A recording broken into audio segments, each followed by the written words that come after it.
আজকে আমরা এক বিশেষ ধরনের আলোচনা করব। আলোচনা তা ঠিক বলা যায় না, আলোচনাটা মূলত তুলনামূলক আলোচনা বলা যেতে পারে। তবে এই আলোচনার মূল বিষয়বস্তুটা হলো গন্তব্য এবং যাত্রা। কারোর মতে যাত্রা বেশি প্রয়োজনীয়, কারোর মতে গন্তব্য বেশি প্রয়োজনীয়। চলুন দেখাই যাক কার বক্তব্যে বেশি জোর আছে। আপাত দৃষ্টিতে আমাদের কাছে এই বক্তব্যের শুরুতেই সাধারণত মানুষের কাছে যে বক্তব্যটা সব থেকে গুরুত্বপূর্ণ এবং জোরালোভাবে সবাই মত প্রদান করবেন তা হলো গন্তব্যটাই আসল। কারণ এটি আমাদের অনুপ্রাণিত রাখে, সঠিক দিশা দেখায় এবং সাফল্যের পথ সুগম করে। গন্তব্যই হলো চূড়ান্ত অর্জন, যা কিনা আমাদের প্রচেষ্টার সঠিক মূল্যায়ন করে এবং দায়িত্ব পালনেরও তাগিদ দেয়। কারণটা ভেবে দেখলে, একটু খুঁটিয়ে দেখলে দেখা যায়। ধরুন গন্তব্যস্থলটির যদি অস্তিত্বই না থাকতো, তাহলে এই যে বক্তব্যের শুরুতে আমরা বললাম যাত্রাপথের কথা, তাহলে সেখানে পৌঁছানোর যাত্রাপথটিরও কোনো অস্তিত্বই থাকতো কি? যদি যাওয়ার কোনো জায়গায় না থাকে, কোনো শেষ বিন্দু বা শীর্ষবিন্দু না থাকে, তাহলে চলার পথেরও তো কোনো শেষ হবে না। তাই অগত্যা বলতেই হয় যে গন্তব্যই বেশি গুরুত্বপূর্ণ। গন্তব্যের চেয়ে যাত্রাপথটাই বেশি গুরুত্বপূর্ণ। কারণ যদি আপনি শুধু গন্তব্যেই আগ্রহী হন, তাহলে তার মানে হলো সেখানে না পৌঁছানো পর্যন্ত আপনি সুখী হতে পারবেন না।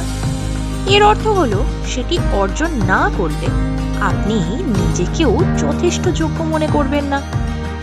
সুখের চাবিকাঠি হলো এটা বোঝা যে সুখ এখানে, এই মুহূর্তেই বিদ্যমান। সুখে পৌঁছানোর জন্য কোনো কিছুই অর্জন করার বা কোথাও ভ্রমণ করার প্রয়োজন নেই। তবুও যদি আপনি বিশ্বাস করেন যে যাত্রাপথে আপনি এখন যেখানে আছেন তার চেয়ে গন্তব্য বেশি গুরুত্বপূর্ণ, তাহলে আপনি আপনার সুখের সাথে এই গন্তব্যটিকে জুড়ে দিচ্ছেন। এবং যখন আপনি ভাববেন যে সুখ এখনো আপনার সামনে, তখন আপনি পথের দৃশ্য উপভোগ করতে পারবেন না। জীবন মানে এই মুহূর্ত। আপনি যদি আপনার সুখকে ভবিষ্যতের জন্য রাখেন, তবে তা চিরকালই ভবিষ্যতেই থেকে যাবে।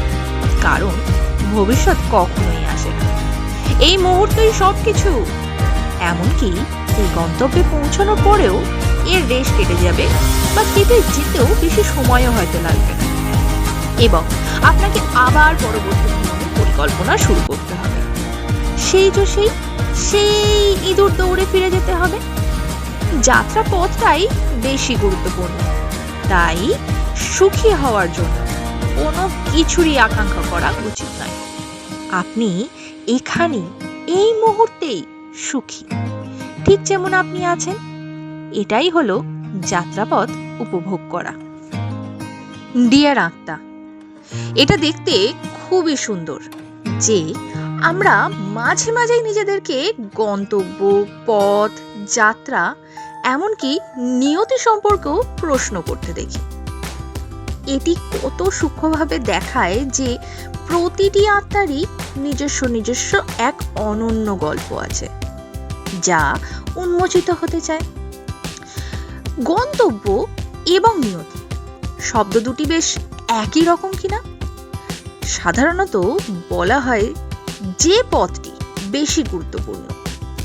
কারণ বর্তমানে আপনি যে চিন্তা, অনুভূতি, কথা এবং কাজ করেন, তারই তো ফলেই পরবর্তীতে আমরা অন্য গন্তব্য বা নিয়তির আকারে পুরস্কার বা কষ্ট ভোগ করি। এটাও বলা যেতে পারে যে শুধু পথই গুরুত্বপূর্ণ নয়, বরং পথ এবং গন্তব্য উভয়ই সমানভাবে গুরুত্বপূর্ণ।